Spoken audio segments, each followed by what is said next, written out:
ഞാൻ ഈ യൂട്യൂബിലൊക്കെ സംസാരിച്ച് തുടങ്ങുന്ന കാലത്ത് പകര ഉസ്താദൊക്കെ ആയിരുന്നു യൂട്യൂബിൽ നിറഞ്ഞു നിന്നവർ. പകര ഉസ്താദിനെയൊക്കെ ഒരുപാട് പറയേണ്ടി വന്നിട്ടുണ്ട് പല ഘട്ടങ്ങളിൽ.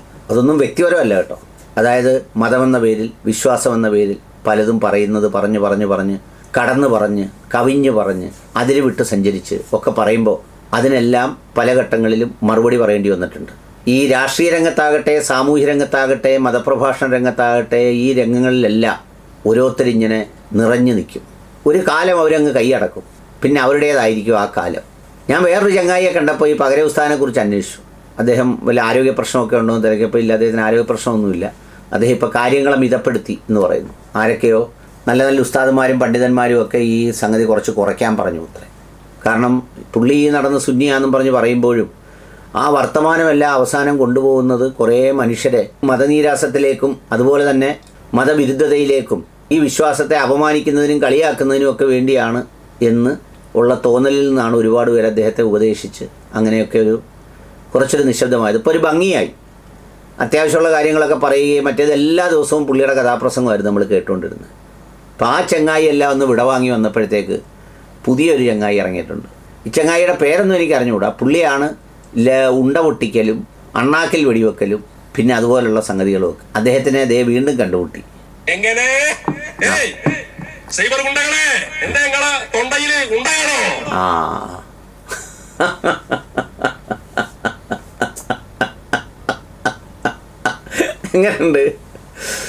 എങ്ങനെയുണ്ട്?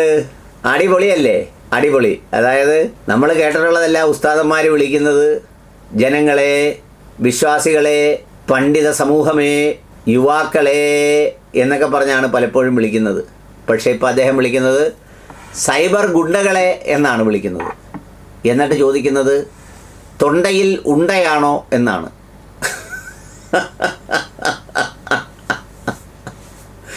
ഉണ്ടയല്ല ഉസ്താദെ, അതിന് പകരം മറ്റൊരു പേര് പറയണം എന്ന് കേൾക്കുന്നവർ പ്രാസമൊപ്പിച്ച് ചിന്തിച്ചു പോയാൽ അത് ഉസ്താദീയത്തിന് വിരുദ്ധവും മാനവിക വിരുദ്ധവും മതവിരുദ്ധവും ഒക്കെയായി മാറുന്നതാണ്. അദ്ദേഹത്തിൻ്റെ പ്രഭാഷണ വൈഭവത്തിൽ ഞാൻ തിളങ്ങി നിൽക്കുകയാണ്. ഞാൻ വിചാരിച്ചതൊക്കെ വെറുതെ മൈക്ക് വെച്ച് പറയുന്നതാണ്. അങ്ങനെ അല്ല പോലും. കുറച്ച് ആളുകൾ മുന്നിലുണ്ടത്രേ. നിങ്ങളിങ്ങനെ ഈ സൈബർ പോരാളികൾ എന്നുള്ള പേരിൽ വാട്സപ്പിൽ ഇരുന്നിട്ട് മോങ്ങിയ പോലട ഇറങ്ങും പുറത്തേക്ക്.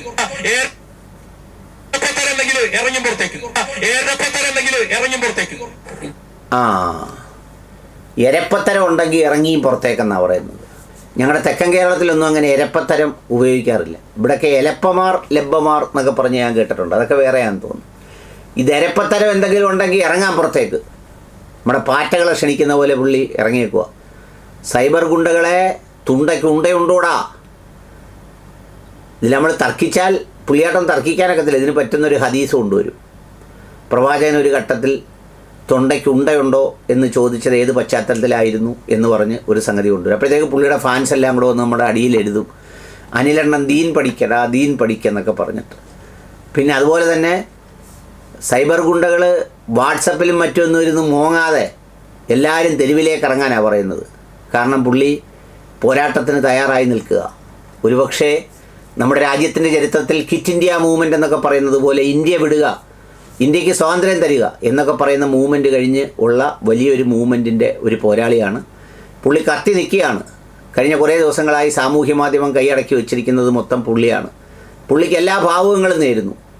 പുള്ളി ഉണ്ട തപ്പട്ടെ, തൊണ്ടയ്ക്കോ എവിടെങ്കിലുമൊക്കെ തപ്പി അങ്ങനെ കിട്ടുന്ന ഉണ്ടകൾ കൊണ്ട് സന്തോഷമായി പുള്ളി ഒരു ഉണ്ടക്കട തുടങ്ങി സുഖമായി ജീവിക്കട്ടെ. ആ ഉണ്ടക്കട അദ്ദേഹത്തെ സ്വർഗത്തിലേക്ക് എത്തിക്കട്ടെ.